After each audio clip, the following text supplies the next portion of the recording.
এই মুহূর্তে আমাদের রিজনে যে মেন ওয়েদার অ্যাক্টিভিটি রয়েছে সেইটা হচ্ছে যে বাংলাদেশে একটা ঘূর্ণাবর্ত রয়েছে। এই ঘূর্ণাবর্তের জন্য আমাদের রিজনে কিন্তু গোটা ইস্টার্ন ইন্ডিয়াতে উইন্ডগুলো কিন্তু সাউথ সাউদার্লি থেকে ইস্টার্লি পর্যন্ত অনেকটাই আছে। ফলে ময়েশ্চার আমাদের রিজনে কিছু না কিছু ঢুকছে। নর্থ ওয়েস্টার্লি উইন্ড অনেকটা কিন্তু কমে গেছে, অলমোস্ট নাই। যদি এই পিকচারটা দেখেন, বেসিক্যালি উইন্ডগুলো হচ্ছে নর্দার্লি, নর্থ ইস্টার্লি।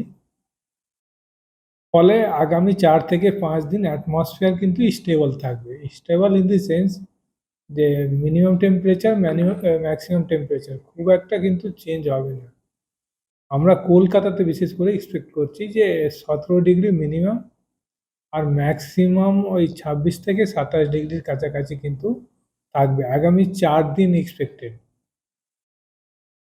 31 অবধি 17, 2 তারিখ থেকে চান্সেস রয়েছে যে হয়তো তাপমাত্রা মিনিমাম টেম্পারেচার গ্র্যাজুয়ালি হয়তো একটু নামার টেন্ডেন্সি থাকবে।